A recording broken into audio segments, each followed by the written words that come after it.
सत्य ही शिव है और शिव ही सत्य है, तो सत्य ही नारायण है और नारायण ही शिव है। कहते हैं सत्यम शिवम सुंदरम, तो सत्यम शिवम का मतलब क्या? सत्य कौन है? सत्य शिव। हम स्वयं कहते हैं कि सत्य शिव है और शिव ही सुंदर है। तो हमारा उपनिषद कहता है सत्य, सत्य कौन है? नारायण। और शिव सुंदर है, तो जिनके हृदय में नारायण वास करेंगे वो भक्त ऑटोमेटिक अपने आप संसार में नहीं, तीनों लोकों में सुंदर हो जाएगा, तीनों लोकों में जयकार होगा। जिसके हृदय में सत्य विराजमान हो जाए, तो सत्य जहाँ होगा वही शिव होगा। और जिसके हृदय में सत्यम शिवम सुंदरम विराज हो जाए, वहाँ सत्य तो सत्य है, सत्यनारायण भगवान की कृपा हो जाए और उस मनुष्य का मोक्ष ना हो, असंभव। हमें नारायण और शिव भेद नहीं, हमें नारायण शिव भेद नहीं, अलग नहीं, एक है। आचार्य जो विद्वान जिनका भेद नहीं करते वो तो अंधभक्त है, मूढ़ है। जो नारायण और शिव देवताओं ने कहा मोक्ष का धाम, सत्य की बात करते हैं, कहते हैं सत्य बोलते हैं, सत्य करते हैं, सत्य ही हमारा है। लेकिन वास्तव में जीवन में सत्य है, तो हृदय में सत्य विराजमान हो तो आपको सत्य बोलने की आवश्यकता ही नहीं, सत्य ही निकलेगा। आपको सत्य कहने की आवश्यकता ही नहीं है। जब सत्य कहते हैं हृदय में सत्य विराजमान हो जाए, सत्यनारायण विराजमान हो जाए, श्री हरि नारायण विराजमान हो जाए, महादेव शंभु विराजमान हो जाए, आदि शक्ति विराजमान हो जाए, माता पिता का सम्मान विराजमान हो जाए, बड़ों का आशीर्वाद विराजमान हो जाए, तो आपके जीवन में स्वयं सत्य अपने आप प्रकाश अपना बनाने लगता है। आपको प्रकाश दिखाने का,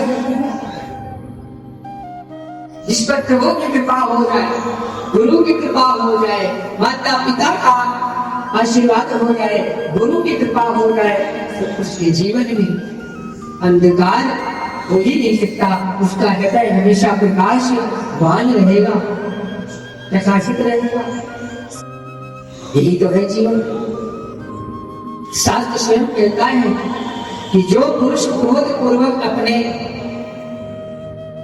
घर की बेटी बहुओं का अपमान करता है, उनको गाली देता है, उन पर प्रहार करता है, उस पुरुष के संपूर्ण पूर्ण नष्ट हो जाते हैं, क्षीण हो जाते हैं।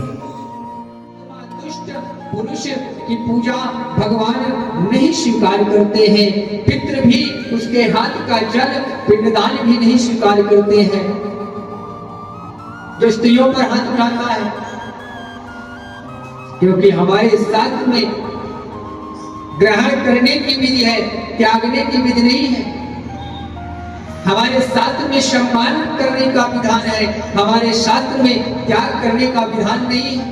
आपने देवता, अग्नि, गुरु, दो परिवार के सानिध्य में बड़े बूढ़ों के साथ बैठकर उनके सामने जिसका हाथ थामा है, देवता अग्नि को साक्षी मानकर ब्राह्मण देवता को अपने घर पर विवाह पद्धति में बैठाकर विवाह धर्म शास्त्र ज्ञात के साथ विवाह किया, गुरुजन के साथ दोनों परिवार की सहमति से क्या हुआ, स्वीकार किया है, उसका निर्वाह जीवन पर्यंत करना चाहिए, जीवन पर्यंत उसका सम्मान करना चाहिए। वो जैसी भी है, वो स्त्री बहू बेटी जैसी भी है, वो उनका कर्म है, लेकिन पुरुष का धर्म है कि हर परिस्थिति में उनका सम्मान उन्हें स्वीकार करना चाहिए, उनका जीवन पार करना चाहिए। करने की विधि नहीं है हमारे शास्त्र में, शास्त्र की विधि नहीं है। हमारे सनातन धर्म में विधि है सम्मान देने की, हमारे शास्त्र में, हमारे धर्म में विधि है, नियम है, विधान है सम्मान बढ़ाने का, सम्मान देने का। तभी तो कहना पड़ता है अपने गम में रोने वाले, अपने गम में रोने वाले, अरे मुस्कुराना सीख ले, दूसरे के गम में भी आंसू बहाना सीख ले। कि खाने में मजा न आया तुझे उम्र भर, एक भूखे को कभी रोटी खिलाना सीख ले। सीखो तो सही। प्रभु की कृपा, प्रभु जो जीवन में सब कुछ कल्याण करते हैं, नारायण जीवन का ही उद्देश्य है। जीवन में सदा प्रसन्न रहना चाहिए।